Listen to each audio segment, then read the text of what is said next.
and welcome to the Mutant Blitz Podcast. I'm your host, Josh Hennig. This is the second episode. Appreciate those of you who tuned in last week.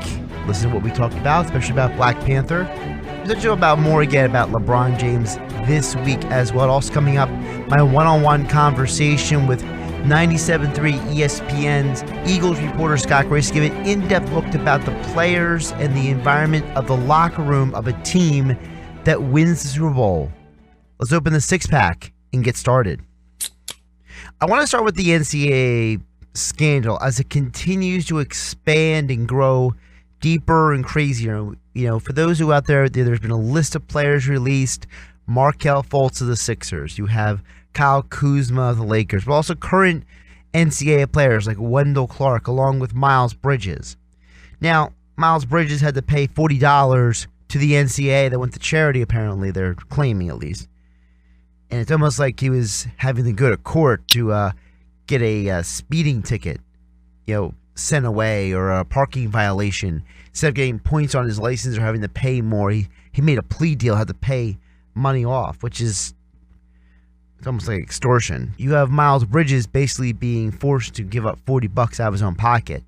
And I don't know Miles Bridges personally, but a lot of these kids aren't rich, and that's part of the reason why these kids took the money that they did, and that's why they're going to continue to take the money they did.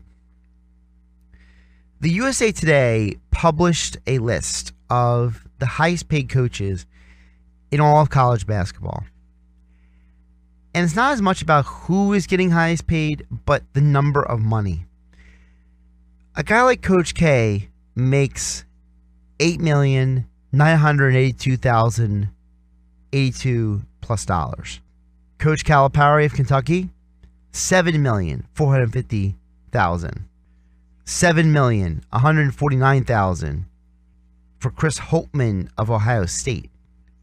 Bill Self, well, that's almost $5 million. Tom Izzo, just over $3.5 million. Sean Miller, who's been implicated in this said scandal, at $3.6 million, like Tom Izzo. You're talking about a situation where you have coaches making so much money,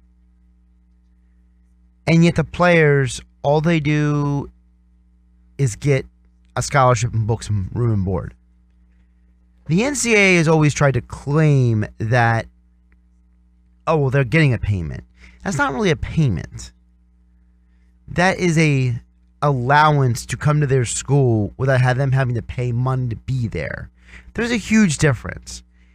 And now with Sean Miller coming out that he was in trouble, Sean Miller, the highest paid head coach in all of the Pac-12 schools, it's come out as well that the University of Arizona Board of Regents will have a special meeting Thursday afternoon to receive legal advice and discuss the men's basketball program and the contract of Sean Miller.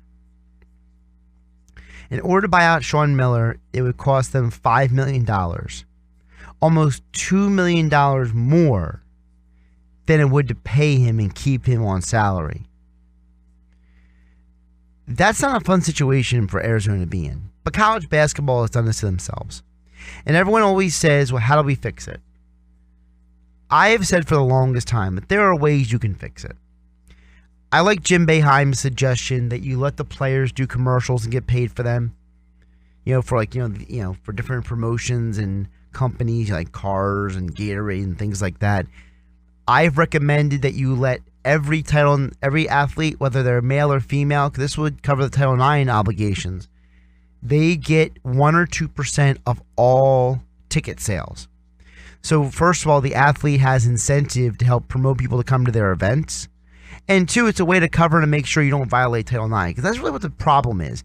You can't pay just football or basketball players because you're violating the equality agreements and regulations in Title IX that allow for equal opportunities for men's and women's sports at colleges. I know there are a lot of colleges that don't make a ton of money. Not every college is your Alabama or your USC or even Kentucky for basketball or even UConn for women's basketball. But every college has money, and I think that is very well evident when you look down the list of college basketball coaches Wichita State is not a massive school. But guess what? Greg Marshall makes $3 million a year. To drive the point home even more, you go down the list of all these coaches who make all this money, and you think about it. North Carolina State, Kevin Keats, that's $2.2 million. That's a state institution. That's not a private school. You go down the list even farther, you look at some of the schools way down the list. Virginia Commonwealth, WCU, Mike Rhodes gets $1.2 million. Iona's head coach, he makes $511,000 a year. Tim Cluess. I'm sorry, Iona's head coach. Albany's head coach, that's still $362,000. It's silly for us to sit here and act like schools don't have money. The schools already overcharge the students to go to school and for the pay for everything they do. And the other people who run the universities make a lot of money. I think it's time for the NCAA to get rid of the charade that is amateurism.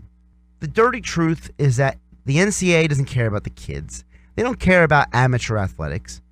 They care about maximizing the profit margins on the backs of people who don't get to partake in the fruits of their own labor. You can use their likeness, you can recreate entire programming structures around them, but the kids don't make money off of it. All right, topic number 2 I want to get into is about LeBron James. I talked about this last week, and I don't understand why some people are so intent and clinching so hard to certain narratives. Listen, there were some haphazard reports about potential interest in coming to Philadelphia with LeBron James and visiting, local private schools in the Philadelphia area. That's all well and good. And the billboards, LeBron said he was flattered. But why are people so dead set on predicting LeBron's future and ignoring other factors? Again, we assume, not we, but the general group out there assumes, who are predicting where he's going, oh, well, you got to have a salary cap room. Again, you don't have to have salary cap room for him. You're going to need salary cap room for the guys he brings with him. Whether it's Boogie Cousins, or whether it's a Paul George, or whether it's, what if he gets Eric Bledsoe to leave Milwaukee? What if he gets someone to make a sign-and trade deal? There's so many variables that go into what LeBron's going to do. I remember when LeBron, the first time he left Cleveland, and I remember how people just dead set assumed he was going to either New York or LA. Well, he went to Miami.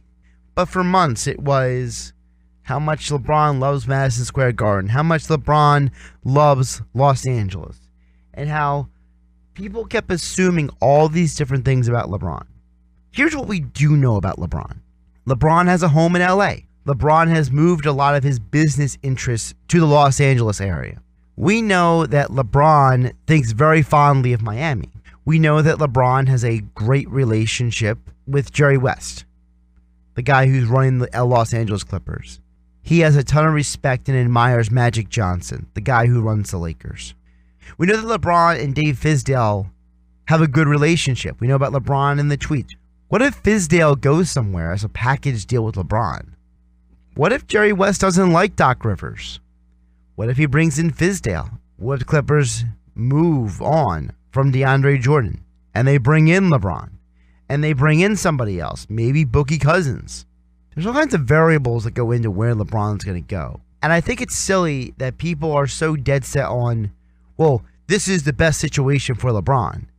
LeBron doesn't care what everybody else thinks is the best situation. Look, he may want to go to Miami again. What if he does consider New York all over again?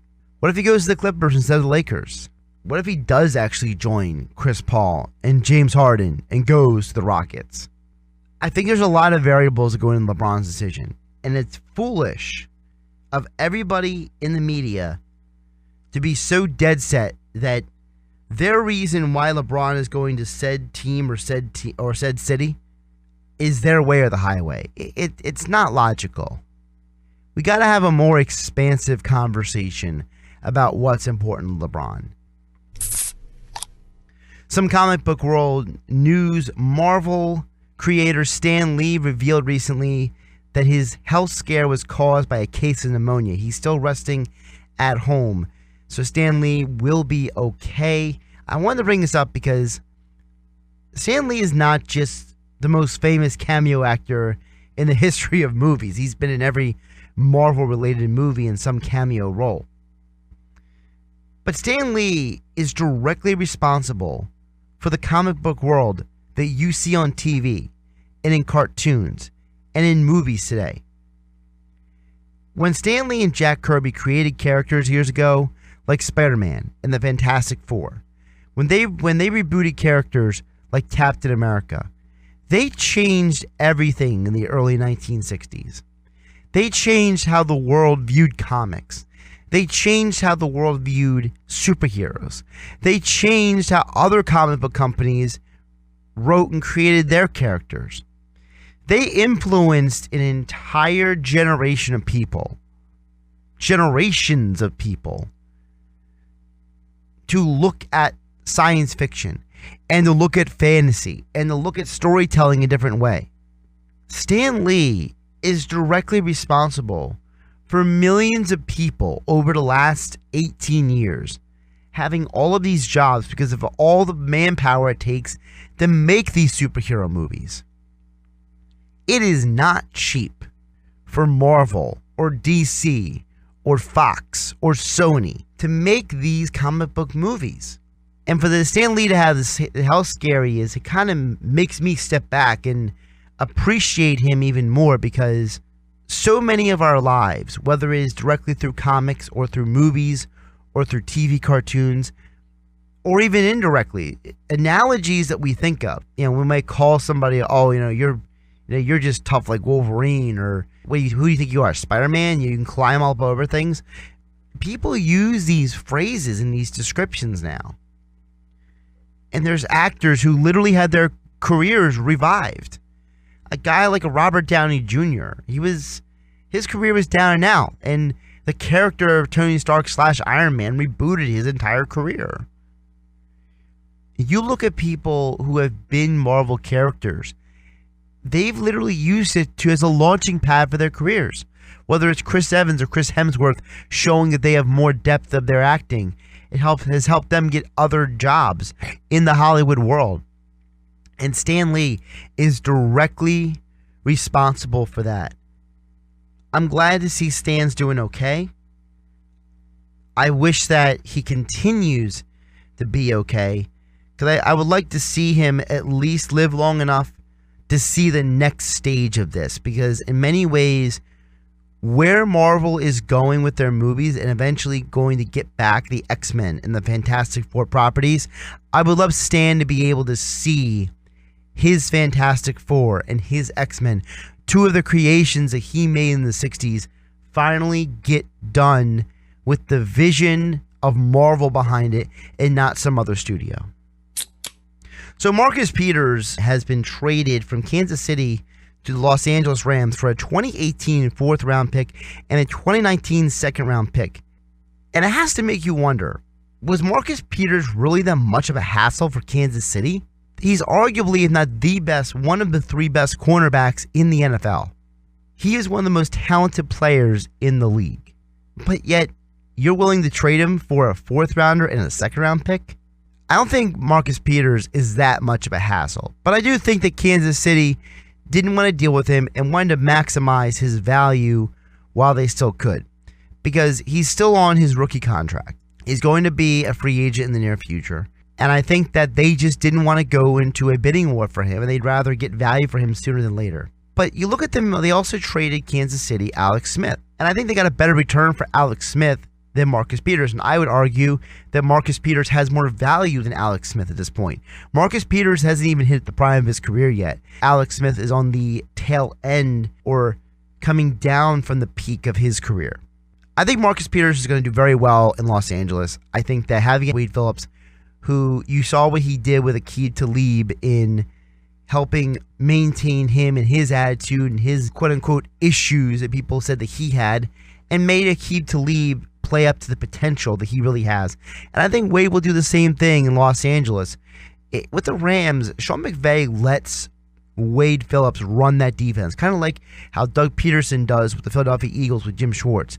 Peterson and McVay are both offensive guys with offensive backgrounds who let the defensive coordinators run that end of the team. And I think Wade is going to be able to maximize what Marcus Peters does. And how crazy is that? You have an NFC West now with two of the three best corners in the NFL. Patrick Peterson with Arizona, Marcus Peters with the Rams. I mean, how crazy is that? As for Kansas City, this move does make me pause because for Andy Reid, is this him making the same mistakes he made before? Is this Andy going down the same path that made his time end in Philadelphia? You know, Andy Reid kept getting more and more and more personnel power in Philadelphia. And it didn't end well because when he started losing coaches, you know, when he lost Jim Johnson for health reasons, when he lost Brad Childress, when he lost John Harbaugh, the special teams coordinator, when he lost Ron Rivera, he kept losing these guys to different jobs. And over time, it thinned out who his coaching staff was. And I think Andy Reid was so hyper-dependent on who his coaches was, he couldn't find replacements. And then he kept getting more and more personnel power. And he started making, you know, more and more decisions that weren't best for the team. You know, we all know about them letting Brian Dawkins go too early. You know, they should have kept Dawkins around at least a couple more years.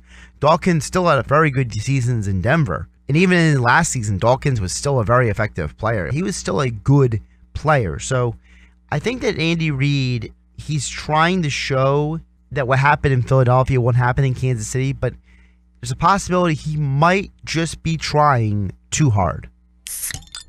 Our fifth topic in our six-pack of topics this week on the Mutant Blitz podcast, Adam Silver sends out a memo to remind teams that tanking has, quote, no place in our game, unquote, when explaining his finding of Mark Cuban's $600,000 for Cuban statements about tanking. Silver went on to say that there's a difference between rebuilding and tanking. But Silver needs to stop beating around the bush if the NBA is serious about the tanking issue. Tanking has nothing to do with rebuilding or not. Tanking is what teams do because they're desperate for stars. Franchises like Orlando and Memphis and Phoenix and Sacramento, these are teams and franchises that they have this problem because they can't get stars. They can't get guys in free agency. They go into the draft because they know that's the place to get the next potential star. It doesn't matter how many times you miss, you're eventually going to hit, is how they theorize. You look at Cleveland. They hit 2 out of 3 times after LeBron left. They got Kyrie Irving and Andrew Wiggins out of the draft. Now they traded Wiggins to get Kevin Love. But they also missed on Anthony Bennett. So they went 2 for 3. Look at the Sixers. They got Embiid and they got Simmons. But look who they missed on. Okafor obviously didn't work out the way people expected. Nerlens Noel hasn't been the player people had hoped he would be. A lot of people thought Nerlens Noel was going to be the next Ben Wallace. He's fizzled out down there in Dallas.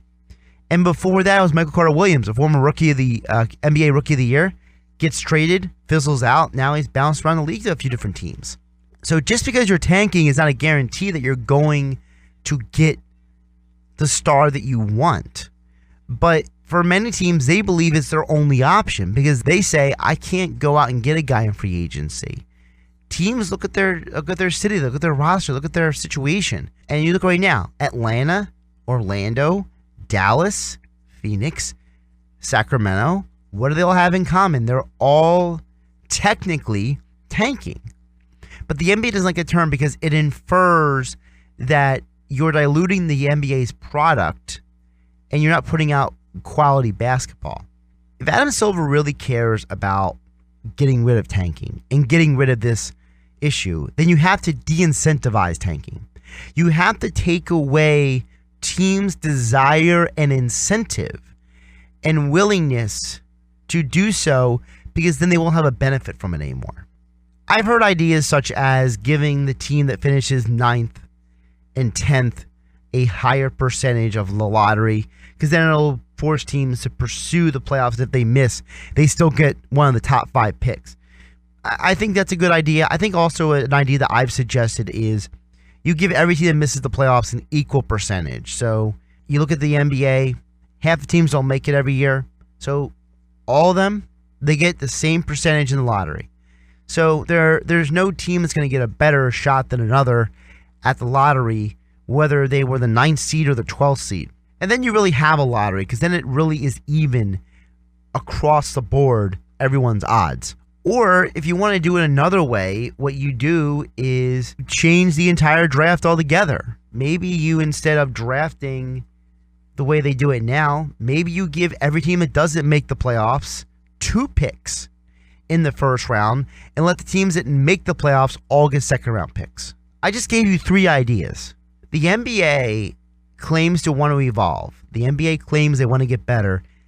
You do it by being willing to take on said ideas. And I think the league finally now, they're a $1 billion business for the first time in league history. Every franchise in the league is worth $1 billion.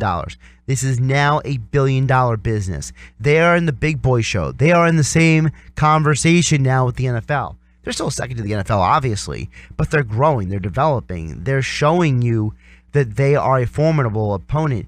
Don't let that opportunity be ruined because you get hard-headed and stubborn on the draft, of all things. Final 6-pack topic for this week. Going back to the comic book universe. So there's a TV show on the CW called DC Legends of Tomorrow. It's a very unique show. Has to do a lot with time travel. And what they do is they take a lot of characters who in the comic books are not high-profile characters. You know, they're B, C-level characters.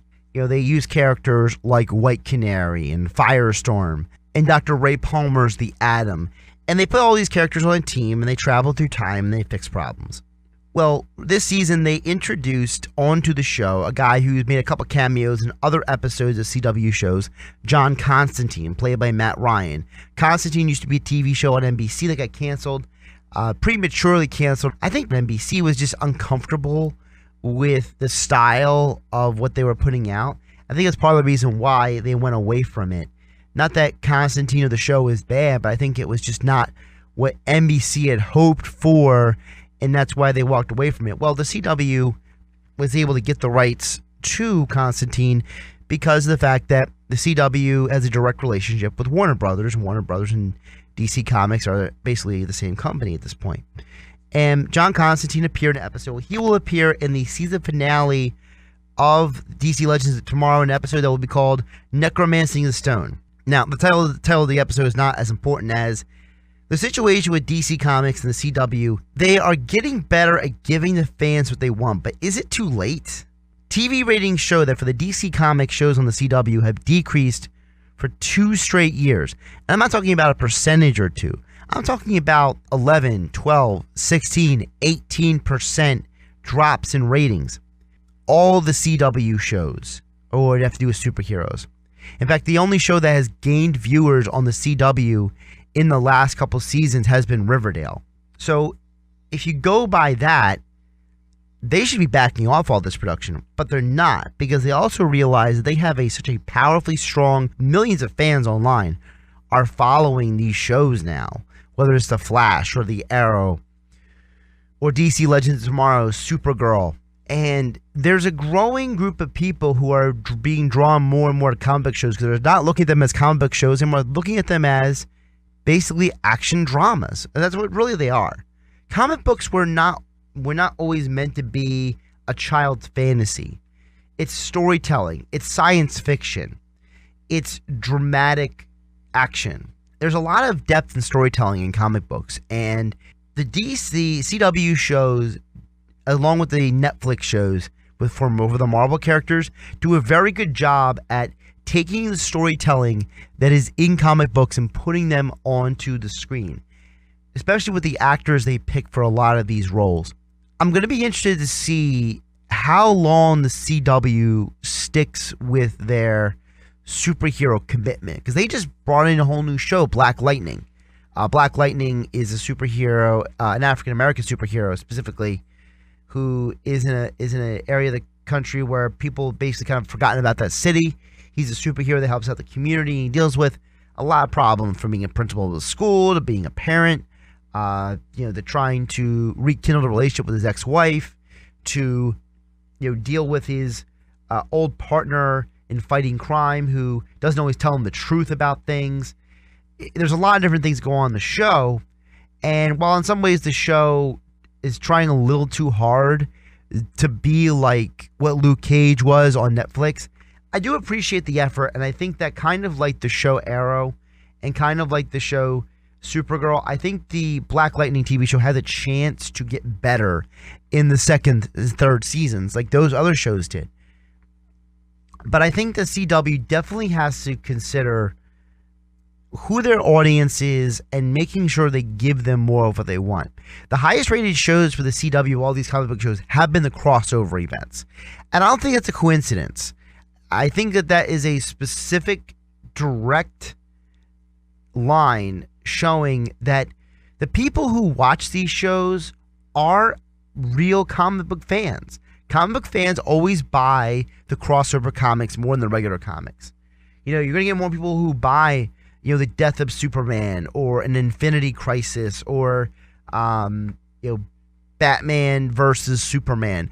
People are going to have more interest in those comics than just an average story. So if people are treating comic book TV shows like they would a comic book itself, I think it's time for DC and the CW to continue to be more hyper aware of what the fans want and not overly focus on what is convenient production wise for them. Because at the end of the day, if the fans don't want it, then you can't force it down their throat because they'll just ignore it. I think that when you overall look at television, it's not just about the ratings anymore. It's about, can you get the online presence? And I think the CW has successfully shown that they can get an online presence and a TV presence, but I'm not sure if this is sustainable because you don't want to spread yourself too thin. You look at the CW now, they have Supergirl, Black Lightning, DC Legends of Tomorrow, The Flash, and Arrow. That is way more than I think anyone ever expected the CW to do. When they came out with the Arrow TV show, the intent was to kind of see what would happen. Well, they had success, so they moved on. They said, okay, well, what can we do next? And then they tried the Flash, and that worked. And then they said, well, there's all these characters that people like from The Flash and from Arrow. Let's put them into a show. So let's do DC Legends of Tomorrow. Let's use the concept of Rip Hunter, a B-level character in the comics, but whose popularity, and put him in there. But then when they came along with Supergirl and with Black Lightning, it really felt like they were reaching. There was never a group of people out there who thought, man, I want to see Black Lightning. But they were kind of grasping for a certain type of character they want to put on television and a certain type of story they want to put on television. Okay, fine. When they got Supergirl, it was an interesting concept, but the first season was so subpar in some ways, and it was so weak with certain episodes that I think they lost some of their audience along the way. And that's their own fault. So they're now in season 3. And while season 3 is way better than season 1, season 2 is better than season 1, like Arrow and like DC Legends of Tomorrow, I think there's a lot of people who would have stuck with the show, but because they didn't put their best foot forward from the very get-go, they didn't maintain. That's why in some ways The Flash actually has more viewers and more online interest than Arrow or DC Legends or Supergirl do, because of the fact that The Flash put their best foot forward they could within reason in the first season. They gave you a super villain in Reverse Flash from day one. Arrow didn't do that. Arrow gave you this whole family interwoven story, and the villain was kind of flaky, and it was all this family stuff. And I think for some people, they had trouble getting through the whole season. Arrow seasons 2, 3, and 4 were way better than season 1. So I think that when it comes to the CW and DC, they have to keep giving the fans what they want. because those are the fans that are going to keep encouraging people to watch. Whatever platform it is, they're going to share it with people. And if the fans, the hardcore fans like it, they're going to talk more and more about it. And they're not going to get more people watching based on the TV commercials, because a lot of those commercials involve things at this point that I think the average fan doesn't understand. Like the average person, unless they've seen a sci-fi show or movie, or unless they're very familiar with certain comic book or science fiction concepts or certain action movie concepts, they have no idea what time travel and what superheroes and saving the world. Like, it's all foreign concepts to them. It's stuff that they think is for children, or something they think is not for them, let's say. So it'll be interesting to see how long the CW sticks with this many shows year in and year out. I think eventually they're going to have to get rid of one or two of these shows. And I think it's probably going to be, and I don't want to spell doom for any show, because I don't want to see any of these actors who work so hard at portraying these characters. And a lot of them have done an amazing job. And even the ones who've done an okay to a good job, I still give them props for putting the effort forward. But I wouldn't be surprised if in the long run, the two shows that don't maintain and hold up are DC Legends Tomorrow and Black Lightning. One, DC Legends of Tomorrow, time travel is always a dicey conversation. And there's only so long you can play around with storylines about time travel until you either run out of ideas or you have to change the cast of the show altogether. Black Lightning, I think, is a niche show within a niche genre. And I think that's really difficult to maintain altogether. So I wouldn't be surprised if Black Lightning only lasts a couple seasons and then might have to go the other way. Because the other problem with Black Lightning is the amount of distrust and the amount of misinformation that each character gives each other is kind of exasperating.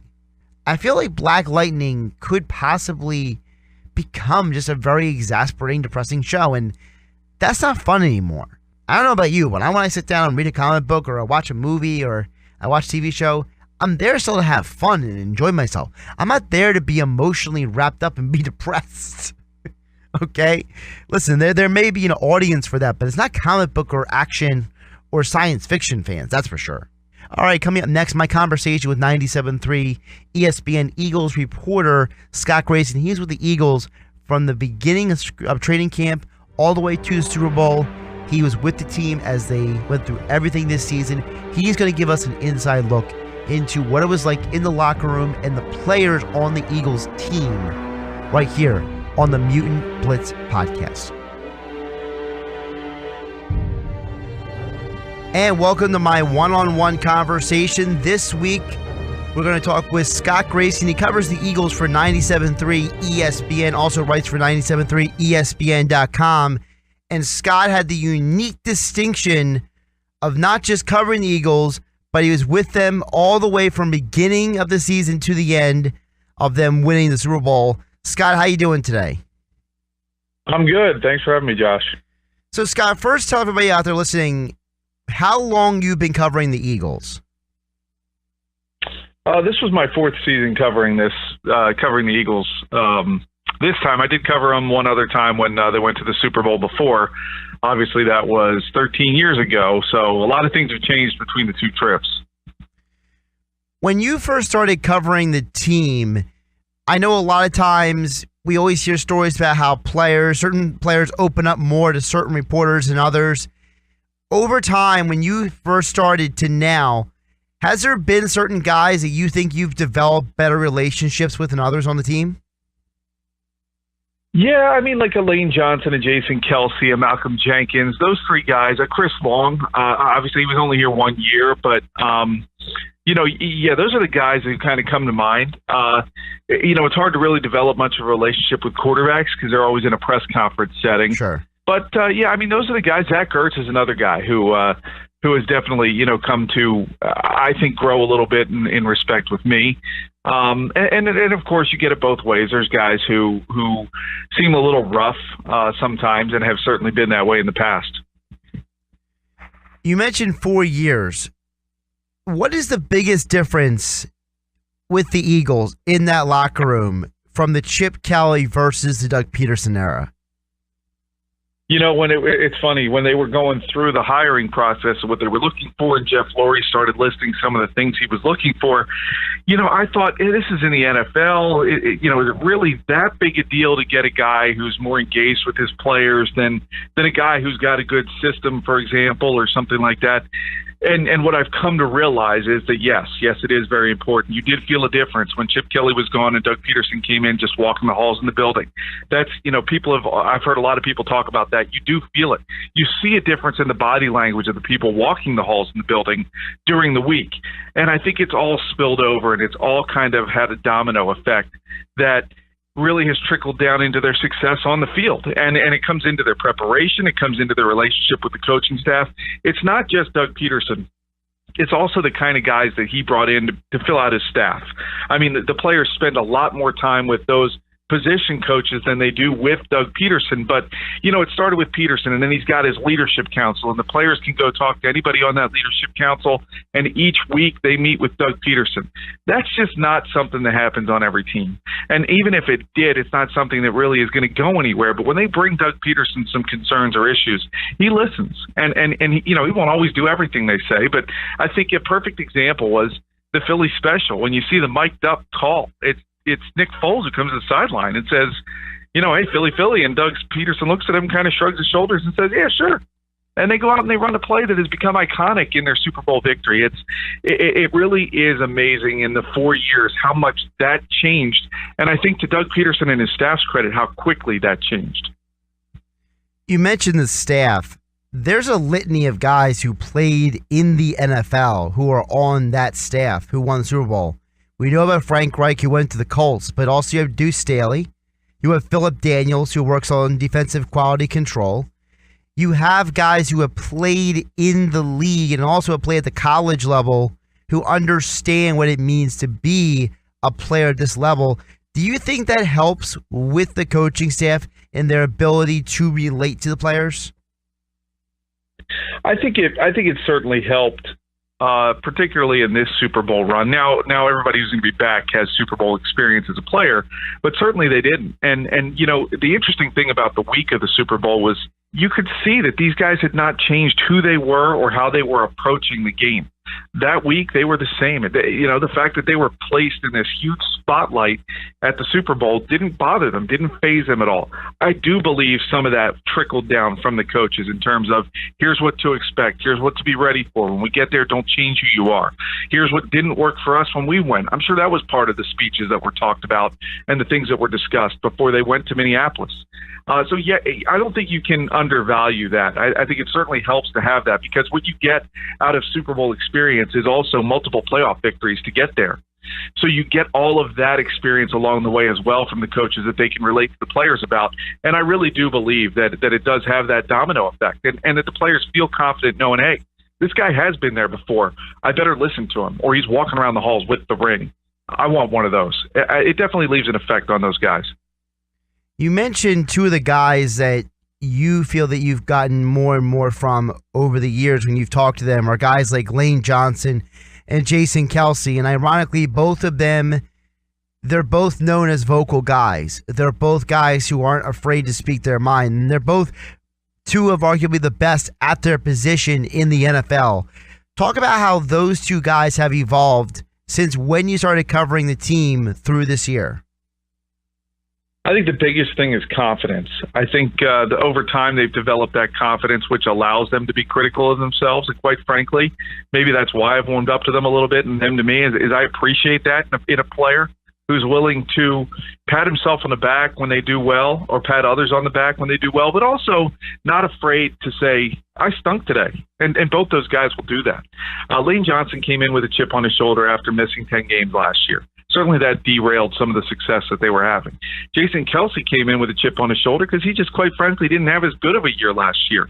Maybe some of that had to do with Lane Johnson missing from the offensive line. But, it's amazing how those two guys went out and had great years this year. And that offensive line together with those two really made some huge strides forward. Now, I think you do see in those guys, you see a lot of that respect and that ability to look in the mirror and say what's real. And that's to me in the NFL is a quality that not a lot of these guys have. It's another reason I think I like Malcolm Jenkins too. I mean, he's not afraid to tell you when he stunk or when something else or somebody else on the team didn't play up to par. And I think that's leadership, right? Those three guys are also leaders. And there's a reason why. It's because they're not afraid to stand up and say, we did this great today or we didn't. And I remember vividly the loss to Seattle. You know, they all came into the locker room afterwards and they were talking about how we just didn't have a good week of preparation. So they weren't surprised, quite frankly, when after the game they fell short. And they talked about how they were going to go down to L.A. And that week in L.A., they really regrouped and rebuckled down and prepped the way that they were supposed to during the week. And lo and behold, they came out with a huge victory that really helped them get that number one seed over the Rams. So I think that this locker room in general was something special and something, you know, that those three guys I mentioned, it really started with them and Chris Long as well, Carson Wentz. I mean, you can go down the list. It trickled down from the top, and all those guys really fell in line. You know, I'm somebody, Scott, who I have been critical of Kelsey. I've been critical of Lane Johnson at times. And it's not really been, you know, I think they deserve credit for the great seasons they have. But Jason Kelsey at times struggled in 2016. Lane Johnson with the whole suspension. Those two guys, what they went from 2016 to 2017, it's almost like two different people on the field. Was there something from 2016 and 2017 that you saw maybe visibly in their mannerism? You mentioned the confidence, but is there something else that you could point to, like a moment or something, or something maybe like a light went off in their head for them to take their game to such a high level this year? I think it was all in the belief in Carson Wentz. I think what Carson did for the rest of the team, you know, they say the mark of a great quarterback is a guy who makes everybody around him better. I think Carson did that in huge ways, that after the year he had as a rookie, everybody came back, watched him in OTAs, watched him in training camp, and thought, man, this is going to be fun.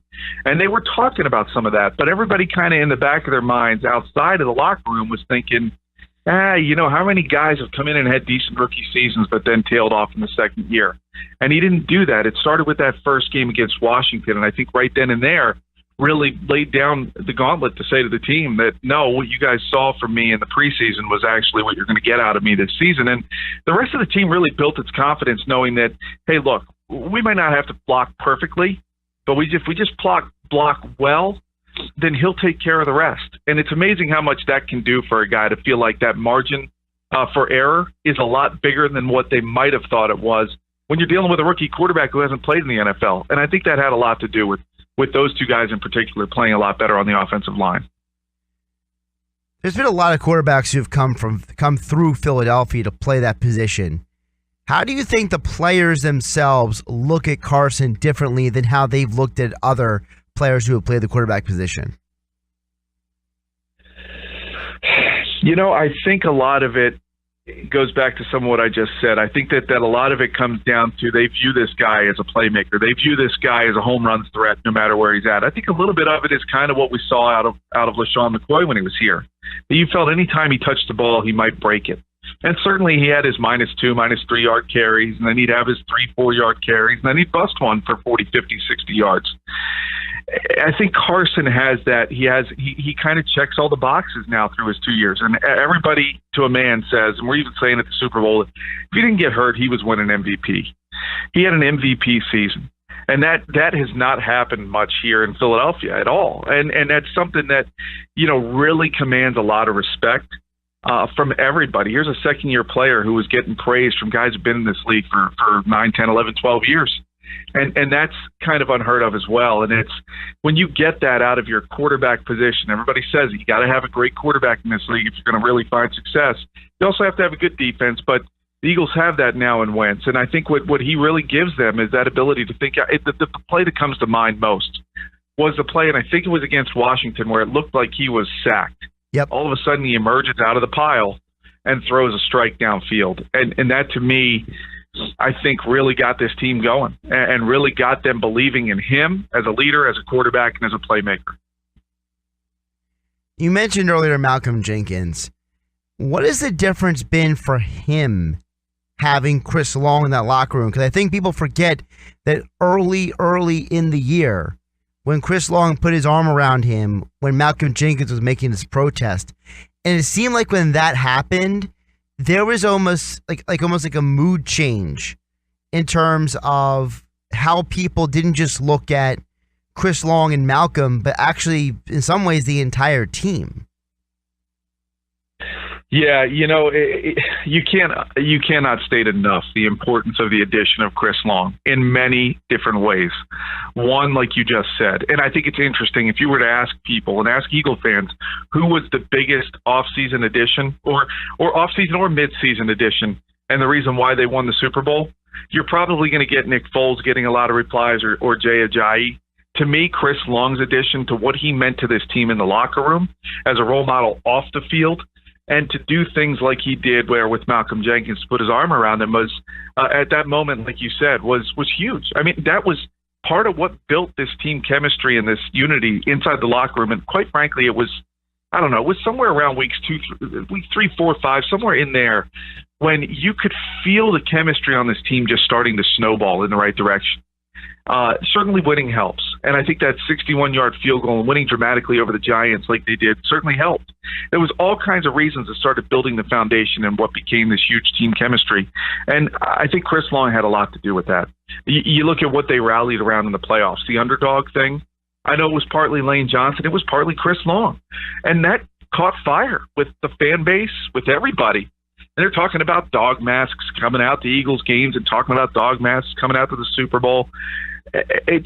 He, I think, meant so much more to this team than a lot of people realize. And towards the end of the season, he was suddenly making huge plays on the field as well. I mean, he did it all season, but he was making big plays at big times in games at the end of the season when they needed it. So Chris Long's addition to me, just as big as Nick Foles or Jay Ajayi. A lot of people know about Chris Long, former top pick, guy who played on Super Bowl with the Patriots for the Eagles. He donated his regular season salary to charity. People know about that stuff. What is something about Chris Long that most people wouldn't know about unless they were covering the team like you? One of the last guys to leave. Win or lose, one of the last guys to leave the locker room. I mean, he stood at his locker in full uniform sometimes, hadn't even gotten his pads off, and he was happy to talk to you. Truly a guy who I think embraces and enjoys where he is in his career. Not one of those people who's like, man, I've been here for 10 years already. Just let me go take a shower first and I'll be back. He was happy to talk to whoever wanted to talk to him in the media and was, quite frankly, one of the last guys, if not the last guy, to ever leave the locker room. And that says a lot to me, right? After a big win, sure, everybody wants to stick around. They want to talk about how great they were, how great their teammates were, but he was happy to stay there even after a loss until he felt like, or you felt like you got enough out of him. And I think that's something that, to me, I always appreciate and I respect immensely because, particularly, like I said, after a loss, when you don't really want it to, you want to put this loss behind you as fast as possible. When you get out of the building, you want to go home, you just want to sit on your couch and start trying to take your mind off of it. It didn't matter. He was happy to sit in there and talk. And I think part of what he felt was he was happy to do that if it meant that some of his teammates didn't have to do it for as long. And I just think, you look for a great teammate, great role model, great leader. And Chris Long, to me, is that guy. I was very impressed with him throughout the season and especially in the playoffs and the Super Bowl. And with a guy like Chris Long, he's a unique guy because his father played in the NFL, and his father was very successful in the NFL as well. It's not Chris isn't like some of these guys who, they came from nowhere. But yet it seems like he's a guy who's taken everything that's happened to him, his father's experience, his experience, even his brother's experience to some extent, and he's been able to blend all of that into being this unique leader who can touch every guy that he comes in contact with. Yeah, and I think he's one of those guys who's truly embraced being a role model. And you're right. I think he's brought some of that from what he's learned from his father. I think he's brought some of that on his own, from his own life experiences. He has a lot of pride for where he's been and played in the past, as we know, because of places where he's donated his game checks. Each city has left a mark on him. It's not just where he is now. It's where he has been. And here he won the Super Bowl. And he went off to this mission with a couple of other players and celebrities, and was doing places. I forget what country. He was in Africa, digging wells for these villages, and then he went and hiked Mount Kilimanjaro. And this guy's just loving life right now, and that's the kind of person he is. Doesn't care about who he is, other than to say that he's not afraid to stand on a soapbox and fight for what he believes in politics or in the world or in what's going on. And I think that there's a lot to be said for that. Like you said about him putting his arm around Malcolm Jenkins, he believed in the cause, and he supported his teammate as a result. And he knows he won't always have that kind of power or that kind of ability to have his voice mean something. So while he has it, I think he's one of those guys who's truly embracing the opportunity he has to maybe leave a mark or leave a legacy. It's kind of what we all want to have in our lives, right? To some extent, it's what we do with our families and our friends. He has the opportunity to leave a huge legacy on several cities around this country and, quite frankly, places around the world. What was the moment during the season, Scott, that you thought this team legitimately has a chance to win the Super Bowl? I think a lot of people thought they were going to make the playoffs, right? But, there had to be a moment that maybe you were interviewing a guy or after a game that you saw or something where you looked around the locker room or you heard and you said, wow, this might actually happen. Well, I went into the season believing they're going to compete for the division title. They should compete, but it always comes down to one game here or there. When they won the first game at Washington, you go, okay, well, there's a division win on the road. That says something to me. Okay. And I thought there were different steps along the way. I was like, okay, they're on their way. It's just one game, though. And then when they beat the Giants, I think it was 2 weeks later, they came back from the loss to Kansas City. And they played well in the Kansas City loss on the road, which told me, again, it was another thing that made me stop like a measuring stick and say, you know what? They're not that far off. Let's see if they can kind of sustain this. And they came back, and then they beat the Giants with the 61-yard field goal. It's like, you know what? Things like that don't happen usually unless it's going to be some kind of a good year. And after they beat the Giants, now they've knocked off 2 division opponents, I thought they really are going to compete for this division title. They should make the playoffs. It's only week 3, though. Let's wait and see. And as the season progressed a little bit more, when they went down to Carolina and played a great game, there you go. That's an NFC game. You start thinking to yourself, all right, well, they might need that when it comes down to tiebreakers against some other teams in the conference for the playoffs. And they kept going. And the way that they bounced back from Seattle, it was after they bounced back from Seattle, after talking to them in the locker room there, to see in the way they took the field and won after losing their starting quarterback. And every one of those guys coming out of the locker room and not saying they knew they lost Carson, but you could see it on their body language, but always saying, this isn't done, we're going to get this through. It was okay. At that point, you knew they kind of had gotten into the playoffs. They'd kind of won the division. But that win alone made me feel like, okay, they should have a number 1 seed. Now you just got to win 2 home games in the playoffs. This defense should be good enough to do that. And I started believing at that point after the LA win, they got a shot here, but they need things to break the right way. And, fortunately for them, Nick Foles did come out and play very well. He had 2 bum games, but I really believe it's because the coaching staff didn't want to show anything on film or start calling the games the way that they would with Nick when they had the chance, because they knew they had the bye and he was going to get the number 1 reps that a lot of his teammates talked about for a whole month. That was huge and critical for his success down the stretch. And I thought, you know what, they've got the shot. And so it was after the LA game, I really believed they got a real good chance to make a run at the Super Bowl, but whether or not they could win it, that remains to be seen. And then the way that Nick played in the 2 playoff games, you went to Minneapolis thinking this is going to be a pretty good game. And if one thing breaks their way here or there, maybe they'll get it done and bring it home. And the Philly special, you talk about the 4th down play to Zach Ertz for the touchdown, and the way that some of the calls of Corey Clement, he couldn't catch a loaf of bread in preseason, catches an amazing play there at the back of the end zone for a touchdown. Tom Brady missing a wide open pass to him that was thrown. It's like those things needed to fall their way, and they did. And ultimately they won. And I really believe after the LA game was when I thought they got the shot to get this done. Scott, one before I let you go now, I really appreciate the time today. I want to ask you, who is the guy that during this Eagles Super Bowl season that impressed you the most as a professional and a guy? Not really as much what they did on the field, because there's a bunch of guys who had really impressive seasons, but who was the guy in your interaction that was most impressive off the field? I got to go with Carson. I mean, here's a guy who was having an MVP season. And in the locker room, he was one of the last guys to go head to the press conference area. He took his time in there, enjoyed being with his teammates. And then when he'd go to the press conference, he would, tell you how it was. He was, and off the field then, I think what impressed me the most was the way he carried himself after he got hurt. He was still active on Twitter. He was still out there supporting his teammates. He was still out there in pregame warm-ups, even with crutches. He was going out for the coin toss. He was in the locker room. He was constantly in Nick Foles' ear, trying to help him in the meeting room and everything, and never felt like he was in danger of losing this team or losing his starting spot. Didn't care. Quite frankly, wanted to see this team win. I know he struggled a little bit behind the scenes with emotionally at the Super Bowl, dealing with the fact that he wasn't going to get to play in that game.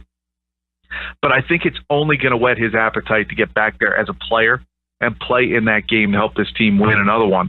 I think the way that he carried himself after the kind of year he was having, he didn't pout, and I think his teammates fed off of that in the locker room and during practices, in the film room, and then even out there during games that they were about to go play when they look out and see their franchise quarterback out there on crutches, watching them warm up and supporting them. And then in the Super Bowl, I mean, he was out there throwing a couple passes, even though he couldn't do much with his knee to step on it. But it's just on the field in Minneapolis at the Super Bowl, throwing the ball a little bit. I mean, that matters to these guys a lot.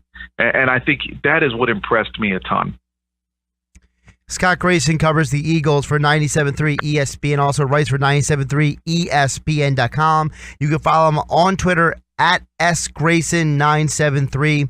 Scott, I really appreciate you taking the time to give an insight into a side of the Eagles I think doesn't get talked about enough, because many times in football, it's such a team sport, and it's the team that gets it done. It's not just the guy who gets Super Bowl MVP. You're absolutely right. And quite frankly, the way this team won, I think it's going to be interesting to watch this offseason how many players want to come here and be a part of what this team started. There's a lot of talk about that behind the scenes, and everybody saw how close this team was, how they knocked down the evil empire and won the Super Bowl. And I think some free agents are going to be chomping at the bit. Heck, you heard it, Ndamukong Suh, now whether or not he means it, say he would come here for free. Well, let's see if you put your money where your mouth is. But it's that kind of sense that perhaps this kind of thing could snowball, where you get some guys in here for a little less than they might go somewhere else. Scott, I really appreciate the time. All right, no problem. Thanks, Josh. Thanks, everybody, tuning in to this week's edition of the Mutant Blitz Podcast. Hope you enjoyed the podcast. If you did, hit that like button, hit that subscribe button so you catch the podcast each and every week. And also, if you have any thoughts or feedback, you can leave it down in the comments section. I do read every comment, good and bad. We'll be back again next week with our mixture of sports and comic book conversation. I'm Josh Hennig. You can follow me on Twitter at Josh Hennig. Hennig spelled Hennig, Hennig. That's at Josh Hennig on Twitter. And I'll catch you next week right here on the Mutant Blitz Podcast.